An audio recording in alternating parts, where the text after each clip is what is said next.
ఓం నమో వెంకటేశాయ. అందరికీ నమస్కారం. ఈరోజు తిరుమలలో వైకుంఠ దర్శనానికి టికెట్లు ఎలా పొందాలి అనేది ఈ వీడియోలో చెప్తాను.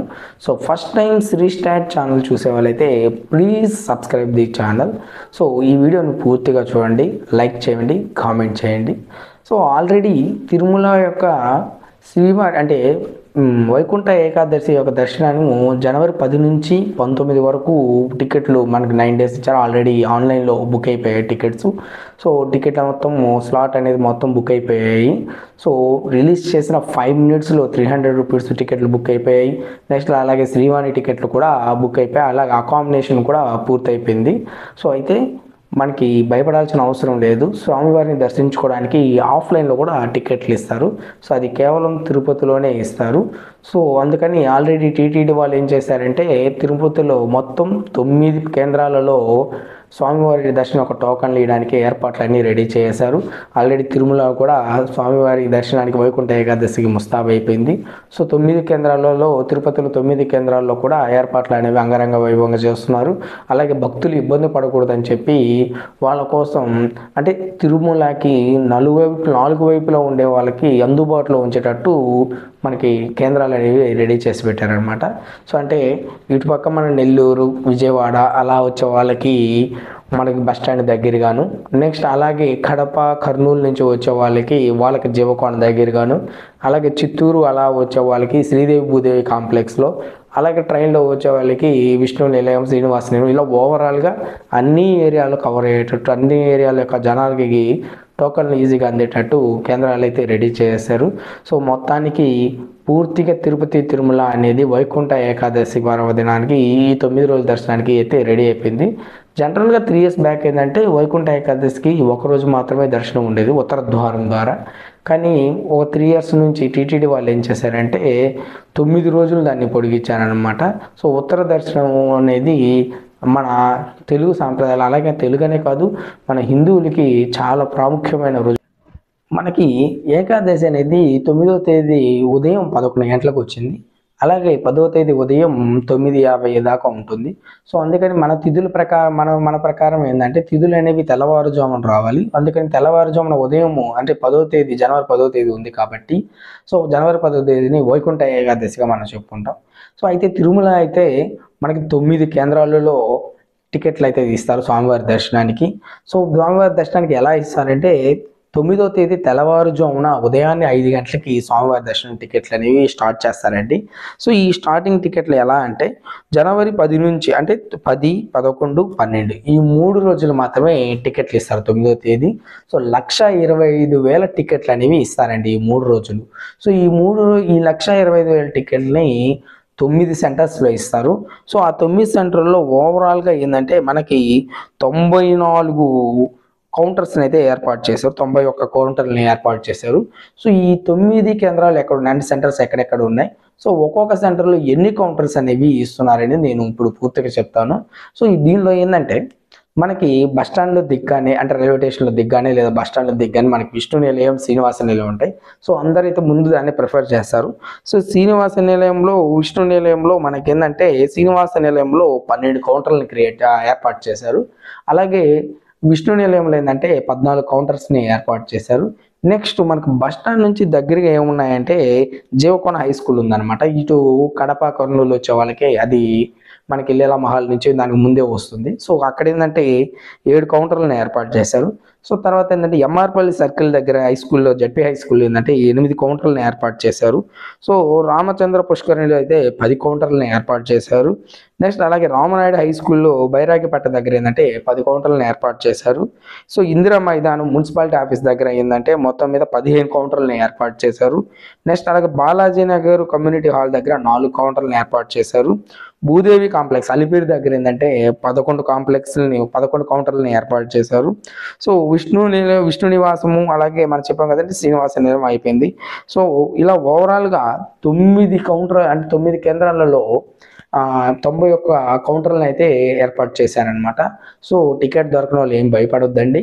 సో టీటీడీ వాళ్ళు ఏంటంటే భక్తులు ఇబ్బంది పడకూడదని తిరుపతిలో ఈ 9 కేంద్రాలు రవాణాకు అనుకూలంగా అంటే మన తిరుపతి మిడిల్ ప్లేస్లో ఉన్నాయన్నమాట. ఎందుకంటే రవాణాకి ట్రాన్స్పోర్ట్కి అనుకూలంగా ఉండే ప్లేస్లో అయితే పెట్టారు. సో మీరు బస్ స్టాండ్ రైల్వే స్టేషన్లో దిగ్గానే మీకు సపరేట్ ఆటోలు వెళ్ళాలంటే ఆటోలు 9 వాటికి ఆటోలు ఉంటాయి. అలాగే కాదంటే టౌన్ బస్సులు ఉంటాయి అన్నమాట, ప్రైవేట్ బండ్లు. సో ప్రైవేట్ బండ్లు అని కూడా ప్రైవేట్ బస్సులు ఉంటాయి, ప్రైవేట్ బస్సులు కూడా వెళ్ళొచ్చు. సో మీరు రైల్వే స్టేషన్ కానీ బస్సు కానీ దిగ్గానే మీరు బయటికి రాగానే మీరే 9 కేంద్రాలకి అక్కడే ఆటోలు కానీ బస్సులు కానీ ఉంటాయి. సో మీకు ఎక్కడ భయపడాల్సిన అవసరం అయితే లేదు.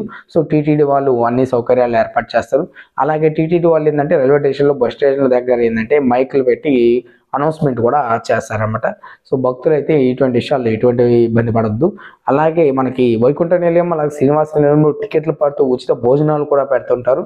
సో మనకి లేట్ అయితే భోజనం అక్కడే స్వామివారి భోజనాలు ప్రసాదం తీసుకొని తర్వాత మనం కొండ ఎక్కొచ్చు. సో మెయిన్ ఒక పాయింట్ చెప్తున్నాను, కాలినడక వాళ్ళకి స్పెషల్ దర్శనం ఉండదు. సో ఇక్కడ దర్శనం ఏంటంటే విఐపి బ్రేకులు కూడా కొన్ని క్లోజ్ చేస్తున్నారండి. సో టోకన్లో ఉన్న వాళ్ళకి మాత్రమే దర్శనం, ఇంకా ఎవ్వరికి దర్శనం అనేది ఉండదు. సో ముందే చెప్తాను, 300 రూపీస్ శ్రీవాణి టికెట్లు ఆల్రెడీ బుక్ అయిపోయి ఉన్నాయి. సో అంతా అయిపోయింది. ఇప్పుడు ఆఫ్లైన్లో టోకన్లో ఉన్న వాళ్ళకి మాత్రమే మీకు దర్శనం ఉంటుంది. కాలినడక ఏంటంటే ఇప్పుడు ప్రాసెస్ లేదంటే మనం నడిచిపోయేటప్పుడు అలిపిరి దగ్గర టికెట్ తీసుకొని మెట్ల మీద టికెట్ తీసుకుని వెళ్ళేవాళ్ళు, లేదంటే శ్రీవారి మెట్ల దగ్గర ఎంట్రన్స్ టికెట్ తీసుకుని వెళ్ళేవారు. ఇప్పుడు అవన్నీ ఇవ్వరండి.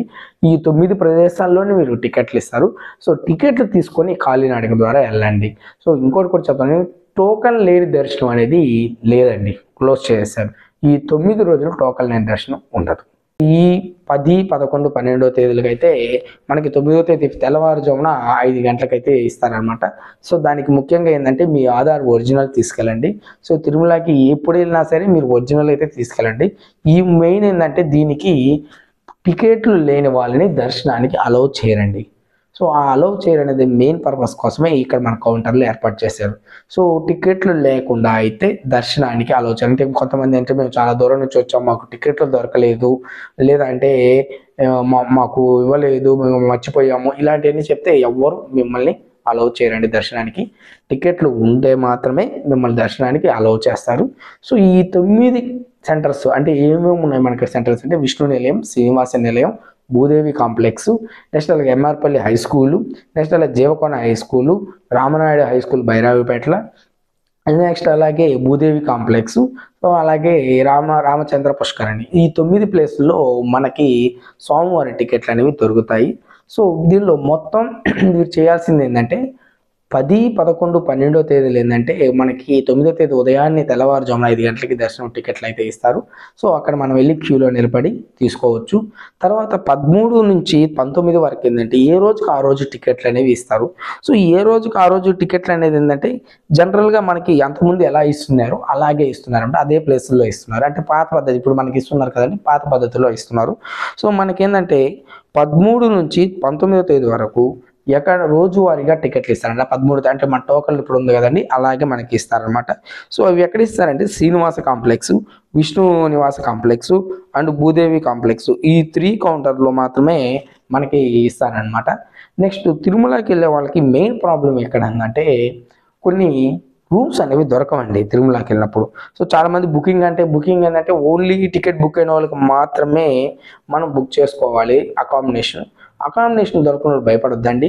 తిరుమలలో ఏంటంటే మనకి ఇక్కడ లాకర్స్ ఉంటాయండి, ఫ్రీ లాకర్స్, అంటే మన లగేజ్ మొబైల్స్ అన్నీ అక్కడ మనం పెట్టేసుకొని సో అక్కడ కింద అయితే హాల్లో పడుకోవచ్చు, దాని తర్వాత దర్శనం చేసుకొని రావచ్చు. సో మనకి ఓవరాల్గా తిరుపతిలో అయితే చాలా ఉన్నాయి తిరుమలలో.